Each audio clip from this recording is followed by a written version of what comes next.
여러분,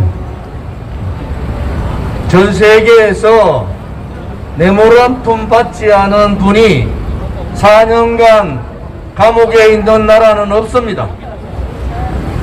제가 미국 기자하고 인터뷰를 자주 하는데 미국 기자한테 제가 물어봤어요. 정치 위정자들이 뇌물죄로 잡혀가면은 얼마를 버티고 뇌물이 밝혀지냐 했더니 보통 3개월 안에 거의 모든 뇌물 이런 것이 밝혀진답니다. 부패, 모든 부패가 밝혀진답니다. 박근혜 대통령은 검찰, 경찰, 법원, 대법원 4년간 뒤졌잖아요. 박근혜 대통령한테 돈을 준 분이 한 분도 없어요. 돈을 받은 사람도 없습니다. 그러니까 그들이 만들어낸 것이, 윤석열 특검이 만들어낸 것이 바로 경제공동체입니다. 최순실이하고 경제공동체다 이 말이에요. 그런 경제공동체 없습니다. 경제공동체는 문재인하고 문재인 일당들이 경제공동체 아닙니까 여러분? 암만 삼성이나 롯데나 SK 다 뒤졌어요. 총수들 불러가지고 반 죽이듯이 조사했습니다. 기업들 다 조사했는데 기업이 돈 준 것도 없고 이권 받은 것도 없어요. 그러니까 윤석열 특검이 만들어낸 게 뭡니까? 묵시적 청탁입니다. 대통령들은 대한민국의 경제 발전을 위해서 그룹 회장들을 만나게 되는 겁니다. 그런데 이재용한테 대통령께서는 한마디도 안 하셨어요. 여러분들 조사해보면 더 판결문 보면 다 나옵니다. 그런데 이재용이가 아무 말도 안 했는데 눈빛으로 도통했다는 거예요. 눈빛을 통해가지고 이재용이 승계하는데 박근혜 대통령이 묵시적으로 인정했다는 겁니다. 롯데 신동빈 회장은 뭐라 그랬어요? 박근혜 대통령한테 청탁하고 돈 주면은 그 길로 그분 가만 놔두겠느냐 우리를. 그래서 한마디도 안 했는데 면세점 특혜 박근혜 대통령이 줬다는 거예요. 왜 그렇게 손석희라는 자하고 왜 그렇게 박근혜 대통령 때 안전보험 수첩은 왜 증거로 채택이 안 됐습니까? 손석희가 들고 나오는 태블릿 PC는 가짜입니다. 국민을 속인 거예요. 국민을 협박한 겁니다. 손석희는. 그 안에는 아무것도 없어요.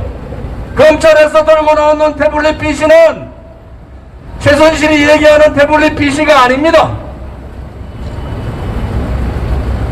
대통령 선거 준비에서 태블릿 PC 내가 썼다 하는 사람이 나왔는데도 검찰은 들고 나와서 소위 말하는 박영수 특검은 들고 나와서 태블릿 PC를 들고 나와서 국민을 속였습니다. 누가 맞는 겁니까? 뇌물 한 푼 받지 않은 분이 저 좌파 독재 정권 사회주의자들한테 촛불, 쿠데타, 권력 찬탈 세력들한테 완전히 당한 겁니다. 우리 국민은 완전히 그들에 속은 거예요. 그들이 여러분 촛불혁명이라고 봅니까? 그날 광화문의 붉은 광장에서는 사회주의가 답이다. 청년동맹 구성하자. 중고등학생까지 동원했어요. 일본의 소위 말하는 좌파들도 대거 참여했습니다. 중국에 있는 유학생들도 대거 참여했어요. 태극기, 그 당시에 탄핵 기각을 원했던 태극기 세력이 훨씬 많은데도 그들은 언론 방송에서 조작했습니다. 죄 없는 대통령 그렇게 마녀사냥하고 그렇게 짓밟고 그렇게 못되게 굴어서 대한민국이 잘 됐습니까? 문재인 좌파 독재 정권은 정통성이 없다는 겁니다. 국민들을 속이고 거짓 선동 조작 업무 기획을 통해서 죄 없는 대통령의, 그것도 투표로 된 여성 대통령의 자리를 탄탈한 사람들이에요. 다 거짓말 시켜놓고 국민들 귀 다 막아놓고 언론 방송에서 모든 거짓말을 하면서 선거를 하면은 누가 안 됩니까? 선발 다 묶어놓고 선거해가지고 권력 뺏따라 갔단 말입니다.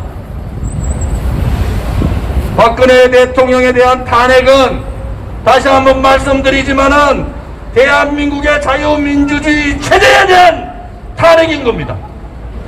박근혜 대통령의 탄핵은 위대한 대한민국 역사에 대한 탄핵인 겁니다. 자랑스러운 대한민국 국민에 대한 탄핵을 한 겁니다.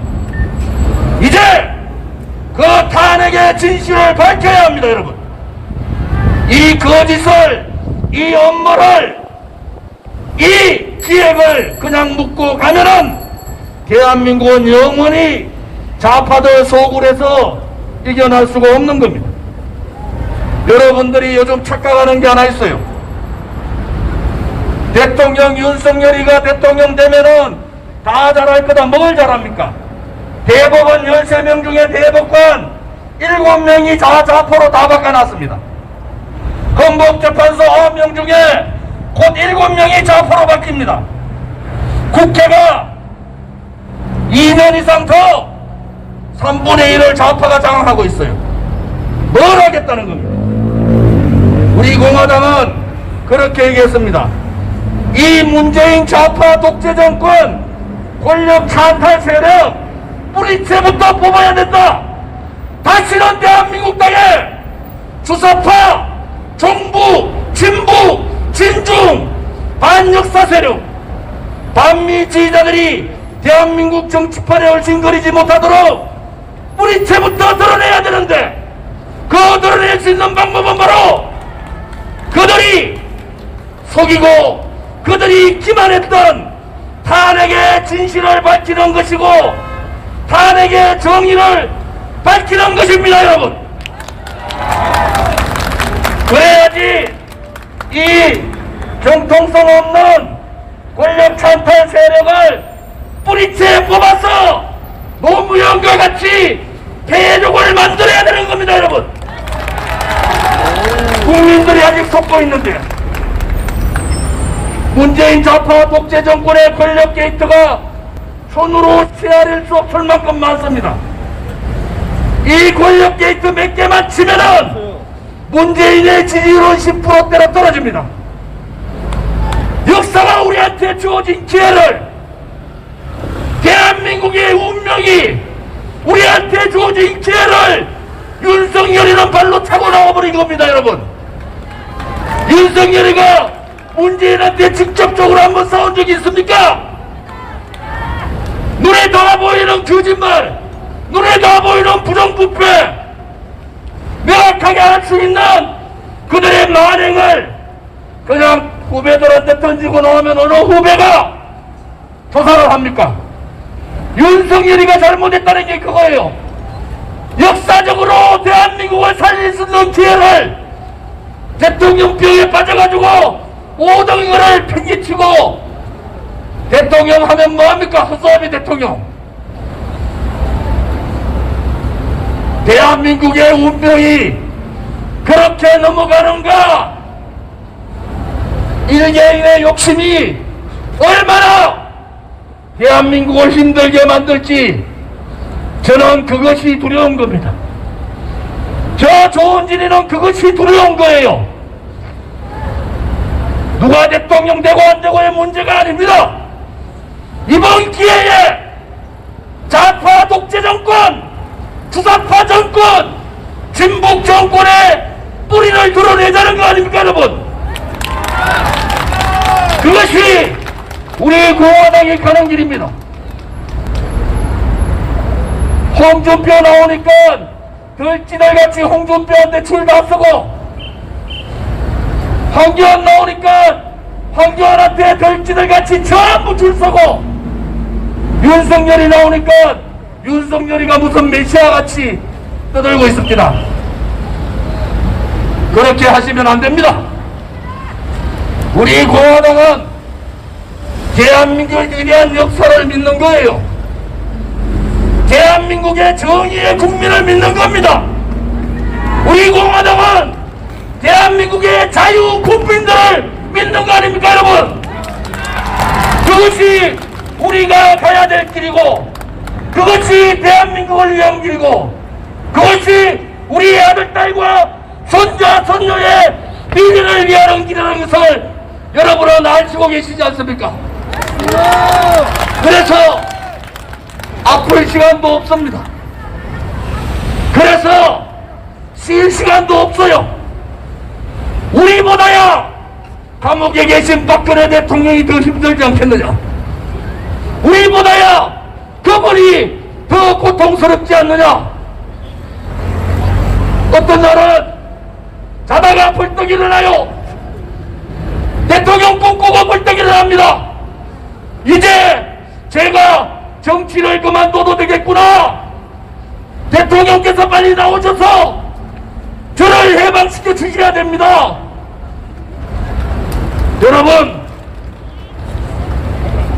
우리 공화당이 4년 동안 하루도 쉬지 않고 이런 투쟁을 합니다.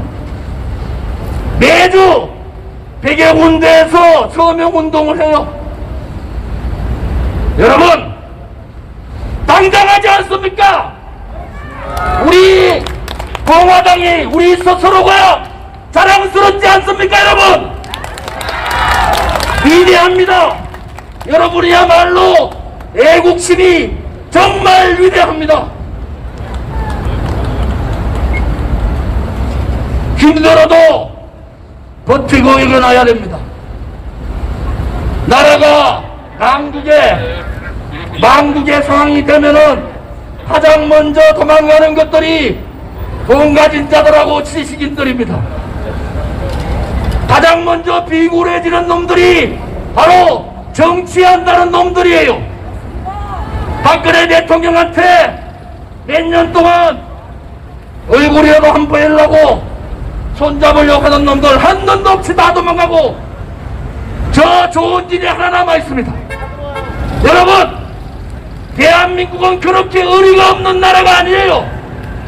대한민국은 그렇게 좌파 독재 주사파들이 마음대로 넘볼 나라가 아니라는 겁니다. 그것이 우리가 힘들고 고통스러워도 버티면서 싸우는 원동력입니다, 여러분. 오늘 집회 마무리하면서 박근혜 대통령께서 박정희 대통령 각하의 따님답게 잘 버티시고 이겨나시리라 저는 믿습니다. 힘드시라도 대한민국 국민을 위해서, 대한민국의 자유민주주의 체제를 위해서, 위대한 대한민국의 역사를 위해서 반드시 승리하셔야 됩니다. 박근혜 대통령께서 승리하게 우리 국민의 품으로 돌아오는 그날까지 우리 공화당 동지들은 흔들림 없이 싸웁시다. 문재인 좌파 독재 정권과 싸웁시다. 이 거짓과 불의의 세력과 싸웁시다. 자유민주주의 체제 침탈 세력과 싸웁시다. 두려움 없이 태극기를 들고 우리의 길을 갑시다. 그 길이 바로 진실의 길이고 정의의 길이고 미래 세대에 희망을 주는 길이면은 우리는 뚜벅뚜벅 그 길을 갑시다, 여러분.